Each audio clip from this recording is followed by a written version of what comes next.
Bienvenido a Sabiduría para el Corazón. El Dr. Stephen Davey, pastor de la Iglesia Colonial y presidente del Seminario Teológico Shepherds, en la voz y adaptación de Daniel Cuquín, le invita a conocer más de la Palabra de Dios. Con Biblia en mano, acompáñenos en el estudio de hoy.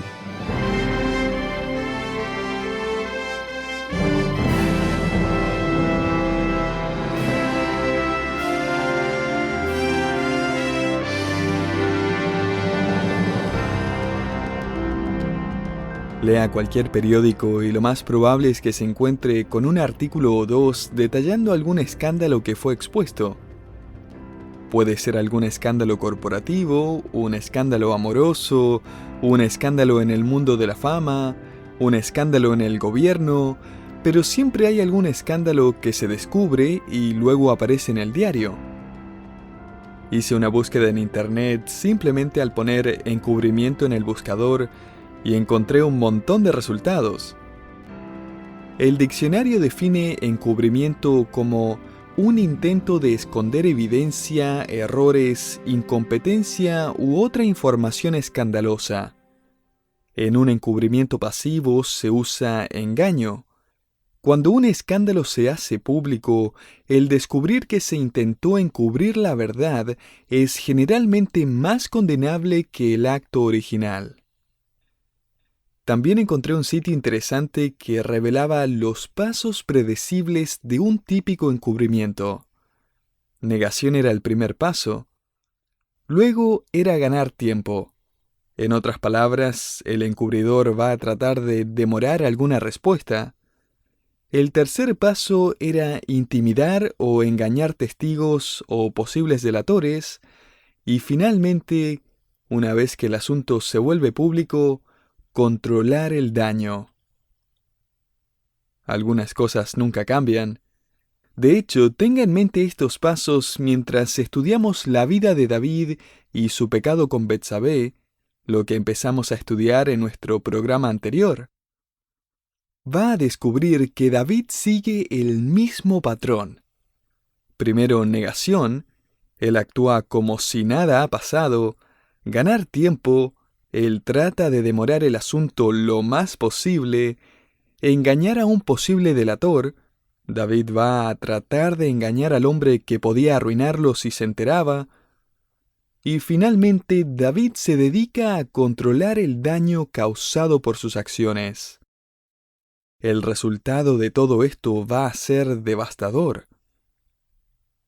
A todo esto, mientras volvemos a estudiar este pasaje, tenga en mente que David ahora tiene unos 50 años.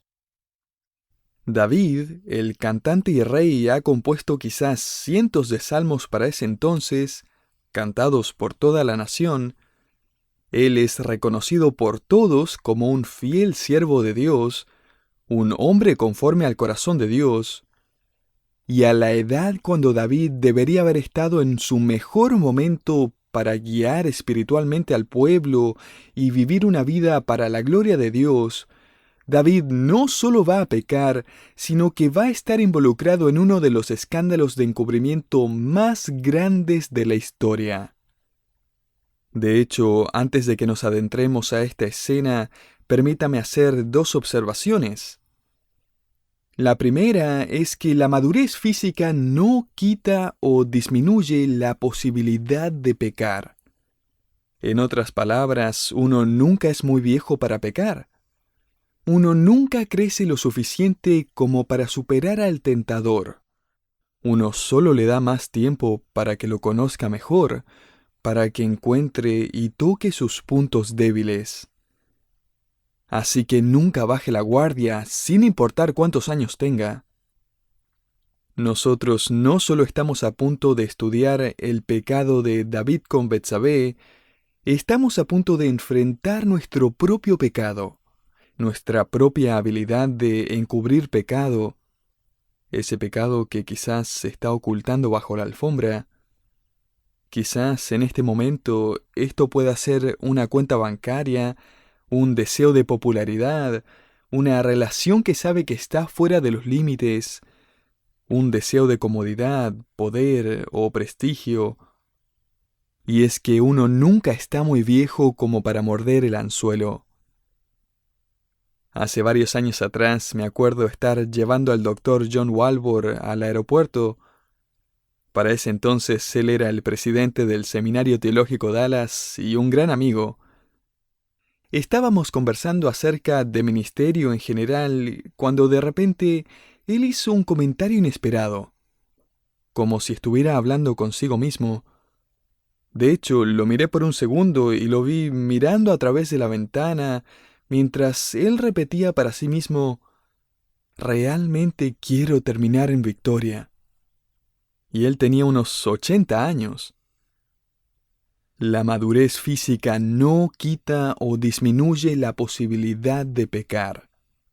Segundo, la madurez espiritual no quita o disminuye la posibilidad de cometer pecados escandalosos. Ahora continuemos nuestro estudio en 2 Samuel capítulo 11 y observe mientras David comienza uno de los encubrimientos más infames en el registro de la Escritura. Solo para simplificar un poco todos los eventos que pasan más adelante, permítame agruparlos en 4 pasos. Estos son los 4 pasos en el trágico encubrimiento de David. Al paso 1 lo llamaremos mantener la calma. Empecemos con el versículo 3.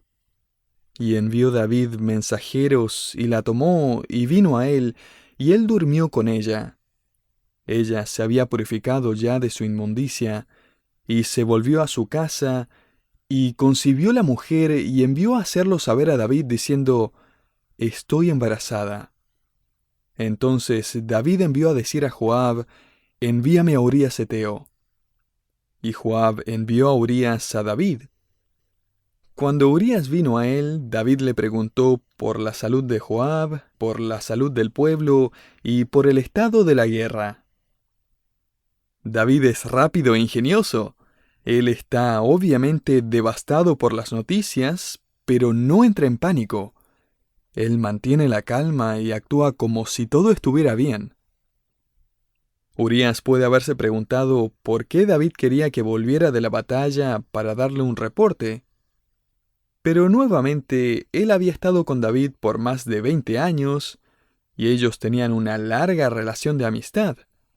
Ellos habían estado juntos desde el principio, cuando David tenía solo unos pocos hombres en quien podía confiar, mientras huía del rey Saúl. Y esta petición repentina habría sido considerada como un favor de parte del rey. David termina su tarde diciéndole a Urías, versículo 8, «Escucha, amigo, ¿por qué no vas a tu casa y lavas tus pies?» Ahora, David no estaba sugiriendo que Urías tenía los pies hediondos y estaba apestando todo el palacio, así que, Urías, ¿por qué no te vas a casa a lavar los pies? No. Esta era una forma de decir: ve a casa y relájate, y disfruta una buena tarde con tu esposa. Note la última parte del versículo 8, y saliendo Urías de la casa del rey, le fue enviado presente de la mesa real. No se nos dice qué era el presente, la mayoría de los comentaristas piensa que era comida, algo más para mantener a este soldado cansado y hambriento en casa esa noche. Él podía haber tenido una linda cita romántica con su esposa, con la comida del palacio. Obviamente, David quiere que Urías pase la noche con su esposa, y así Urías creería que el niño era suyo. Si Betsabé se quedaba callada, nadie se enteraría. Y Betsabé evidentemente estaba dispuesta a quedarse callada. Note el versículo 9. Mas Urías durmió a la puerta de la casa del rey con todos los siervos de su señor, y no descendió a su casa. David no lo puede creer. Su calma exterior empieza a derrumbarse. La mitad del versículo 10 nos dice que David le dijo a Urías: ¿No has venido de camino? Esta es una frase que hace referencia a una campaña militar. Urías, tú has venido del frente de batalla. ¿Por qué, pues, no descendiste a tu casa? Y Urías respondió a David: el arca, Israel y Judá están bajo tiendas, y mi señor Joab y los siervos de mi señor están en el campo, ¿y había yo de entrar en mi casa para comer y beber y dormir con mi mujer? No puedo hacer eso. David debe haberse sentido amonestado con todo esto, sabiendo que él ha estado cómodo, descansando todo el día en vez de estar liderando a sus tropas en batalla. Urías dice, ¿cómo puedo tomarme el día libre cuando mis compañeros están en batalla, mientras ellos están arriesgando sus vidas por nosotros? Nunca haría tal cosa. Vaya nobleza. Paso 1 en este encubrimiento era mantenerse tranquilo. Y bueno, olvídelo, eso no funcionó. Así que el paso número 2 lo llamaremos aplicar presión. Mire el versículo 12, y David le dijo a Urías, «Quédate aquí aún hoy, y mañana te despacharé». Y se quedó Urías en Jerusalén aquel día y el siguiente. David va a hacer dos cosas. Primero, él le da a Urías la misma oferta tentadora y más tiempo. Quizás ahora Betsabé ha venido a verlo y lo ha invitado a casa. No se nos dice, pero tenga en mente que David asume que Urías va a actuar como él actuaría. Voy a seguir moviendo la zanahoria enfrente de su nariz por otras 24 horas a ver si cae. Pero Urías no muerde el anzuelo. Así que David usa lo único que tiene a mano para tratar que Urías quede más inhibido y deje de lado sus convicciones. Note el versículo 13, y David lo invitó a comer y a beber con él, hasta embriagarlo. Y él salió a la tarde a dormir en su cama con los siervos de su señor, mas no descendió a su casa. En otras palabras, él se queda en su uniforme y duerme a la puerta del palacio con los otros guardias. David habrá pensado, ¿cuál es su problema? ¿Que está hecho de hierro? ¿Está borracho y aún así mantiene sus convicciones? ¿No coopera con mi plan? Un autor escribió que Urías tuvo más carácter cuando estaba borracho que David cuando estaba sobrio. Y ahora David entra completamente en pánico. Él sabe que se le agotaron las opciones. Si él trataba de retener a Urías por más tiempo, levantaría más de una sospecha y pondría en riesgo que todo se descubriera. De hecho, algunos comentaristas creen que para ahora Urías habría sospechado que algo raro estaba pasando. La verdad es que no se nos dice qué es lo que Urías estaba pensando acerca de esa extraña visita y esta lluvia de atención y las repetidas insistencias de que vaya a casa a ver a su esposa, pero es muy posible que en este punto David asume en su paranoia que Urías está descubriendo el asunto. En cualquier caso, David no va a tomar ningún riesgo. Él se mantuvo tranquilo, aplicó presión y ahora va a tomar el tercer paso en este encubrimiento. El paso 3 es simplemente conspirar la muerte de Urías. Mire el versículo 14. Venida la mañana, escribió David a Joab una carta, la cual envió por mano de Urías, y escribió en la carta diciendo: «Poned a Urías al frente en lo más recio de la batalla, y retiraos de él, para que sea herido y muera». Mire cuán lejos ha llegado David para ocultar su pecado. Él está usando al mismo Urías para entregar su propia orden de ejecución a su comandante Joab. Y no pase por alto el hecho de que el éxito de esta misión depende de la integridad de Urías y que se resista a la tentación de abrir la carta y leerla por sí mismo. Philip Keller escribe en su comentario: «Imagínese qué habría pasado si Urías hubiera abierto la carta. En cuestión de horas, todo el clima político de Israel habría cambiado radicalmente, y ni hablar del futuro de David. Urías, furioso, podría haber vuelto corriendo al palacio para cortarle la cabeza al rey. La vida de David y todo el futuro de su reino pendía de un hilo, el hilo de la lealtad de Urías. Y así es exactamente como Urías permanece, leal a su país y a su rey.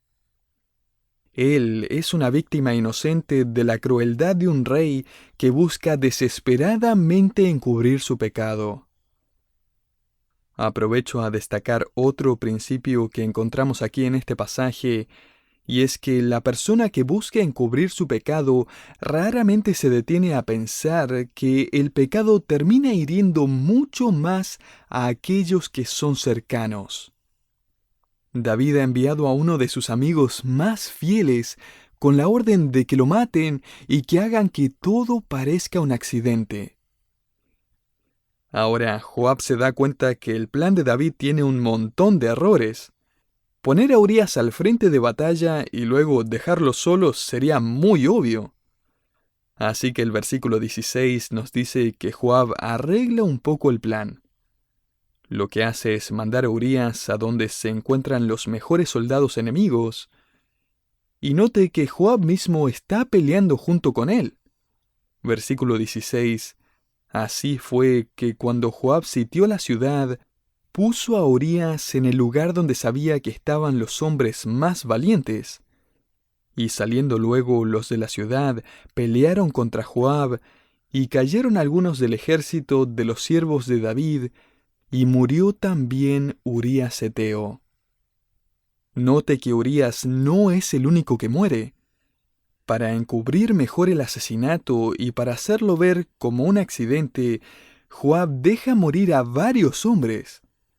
Betsabé no es la única viuda por culpa del pecado y el encubrimiento de David. La respuesta de Joab implica que él sabía exactamente lo que David estaba tratando de encubrir. Él conocía a Urías, y lo más probable es que él conocía a su hermosa esposa Betsabé, la nieta del consejero en jefe de David. En un principio, Joab debe haberse preguntado por qué David llamó a Urías a Jerusalén. Probablemente escuchó cómo David había agasajado a Urías y le había recomendado que pasara un par de noches en casa con su esposa. Y ahora Urías vuelve al campo de batalla llevando una carta de parte del rey. Un autor escribió: este general duro y despiadado abrió la carta y sin siquiera pestañear en incredulidad, sin mostrar emoción alguna, sin vacilar por un momento, volvió a guardar la carta y ordenó a algunos hombres, incluyendo a Urías, a que lo acompañaran al frente de batalla. Joab debe haberse reído por dentro cuando leyó la carta. David, David, ¿quién lo diría? Cantando salmos en público y pidiéndome que haga su trabajo sucio para mantener apariencias. Lo voy a ayudar esta vez, pero sí que voy a usar este secretito en el futuro para salirme con las mías. Y él lo va a hacer. Joab no va a rendirle cuentas a nadie. David le ha pedido un favor a un hombre impío y va a vivir pagando las consecuencias de su terrible decisión. Joab va a chantajearlo por el resto de su vida. Joab lleva a cabo sus órdenes sin titubear y eventualmente le entrega las noticias a David, versículo 24, que Urías ha muerto. Así es que llegamos al cuarto paso de este encubrimiento. El primer paso era mantener la calma. No funcionó. El paso 2 fue aplicar presión, y eso tampoco funcionó. Y el tercer paso fue conspirar la muerte de Urías, y ese funcionó. Ahora, a este paso final lo llamaremos mantener las apariencias. El primer intento de mantener las apariencias es proponerle a Joab una respuesta diplomática para cuando tenga que hablar. Versículo 25. No tengas pesar por esto, porque la espada devora tanto a uno como al otro. En otras palabras, así es la guerra. Lo hecho, hecho está. Joab y David van a mantener su secreto por casi un año, hasta que la verdad sea expuesta, pero hasta entonces va a haber un funeral.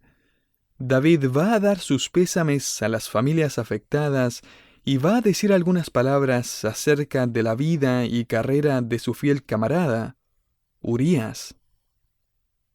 Durante la Segunda Guerra Mundial había un brillante comandante alemán que fue apodado el Zorro del Desierto.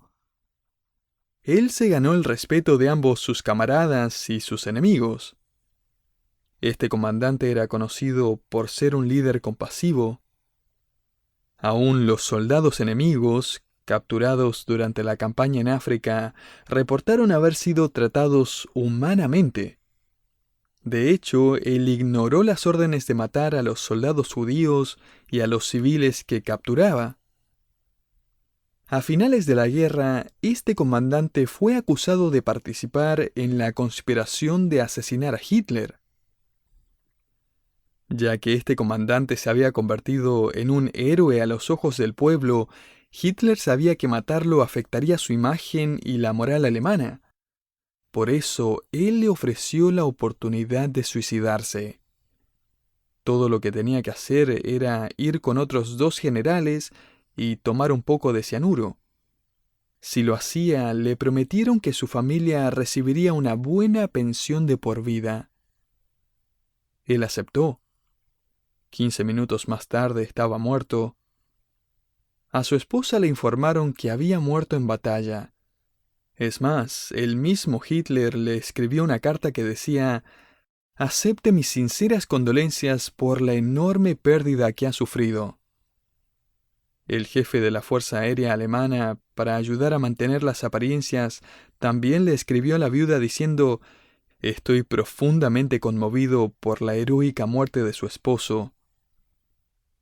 Podríamos esperar esa crueldad y engaño de parte de los nazis, pero este es el rey David.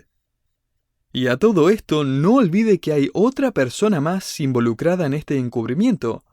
Note el versículo 26. Oyendo la mujer de Urías que su marido Urías era muerto, hizo duelo por su marido. No hay duda que ella derramó lágrimas genuinas de tristeza y angustia, pero seguramente estaban mezcladas con lágrimas de culpa y enojo por ese secreto que no estaba dispuesta a confesar. Ella se sienta en silencio a través del funeral y escucha todos los discursos y condolencias, recibe todos los abrazos de sus amigos y familiares, y recibe los elogios no solo por haber estado casada con un fiel marido, sino por ser una gran esposa.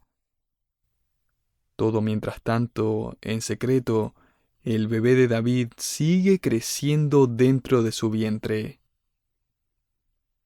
No se nos dice qué es lo que ella estaba pensando o sintiendo, pero sí se nos dice en el versículo 27 que tan pronto terminó el tiempo tradicional de lamento, David envió por ella y ella se convirtió en su esposa. Ellos no pierden tiempo. Sinceramente no podían esperar tampoco. Cualquiera puede contar 9 meses. Y no pase esto por alto. Ella no le dijo que no a David la primera vez y ella tampoco le dice no ahora. Me imagino que ella debe haber estado tan enojada, tan devastada, tan amargada y resentida que lo último que quería hacer era ponerse un vestido de novia. La triste verdad es que Betsabé va a hacer lo mismo que David: mantener las apariencias y esconder su secreto a todo costo. Esto van a seguir haciendo por casi todo un año. Y escuche esto, el que David se casara con Betsabé habría sido visto como un gesto de amabilidad para con la viuda de este fiel guerrero. ¡Qué bueno que es David!, habrían dicho algunos. Son la pareja perfecta. Y aunque pareciera que esta historia está cerca de terminar, nada está más lejos de la verdad. Este drama está solo comenzando. Leamos la primera frase en este capítulo. Mas esto que David había hecho fue desagradable ante los ojos de Jehová. Hasta ahora Dios había estado en silencio. Él no había actuado, Él no había intervenido o declarado su veredicto. Pero aquí está. Querido oyente, uno no puede encubrir nada de los ojos de Dios. El intentar encubrir algo de Dios es tan ridículo como cuando una avestruz mete su cabeza en la arena para que nadie la vea. Dios sabe todo lo que ha pasado y Él va a tener la última palabra en el asunto. El silencio de Dios no indica su ausencia. La paciencia de Dios no indica su aprobación. David está a punto de soportar las consecuencias de su pecado y su encubrimiento, lo que va a describir más tarde en uno de sus salmos. Él va a empezar a perder peso, a sufrir ansiedad pensando en su culpabilidad. Él va a enfermarse culpa de su angustia. El recuerdo de lo que ha hecho va a atormentarlo día a día y no va a dejarlo dormir por la noche. En todo momento, David tuvo dos opciones: encubrir o confesar.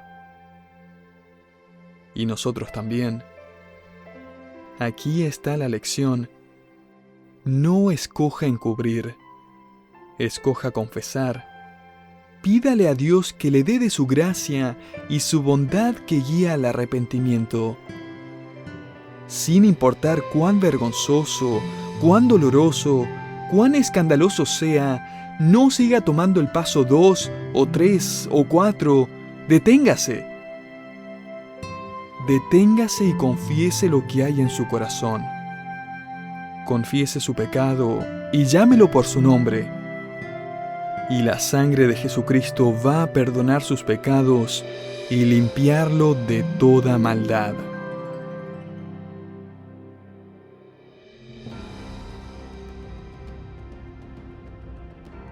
Muchas gracias por habernos acompañado en Sabiduría para el Corazón. Si usted quisiera saber más acerca de este ministerio o quisiera escuchar este programa nuevamente, le invitamos a que visite nuestra página en internet www.sabiduriaespanol.org. También le invitamos a que nos siga en las redes sociales como YouTube, Facebook e Instagram. Finalmente, si quisiera contactarse con nosotros, escríbanos a sabiduría@wisdomonline.org.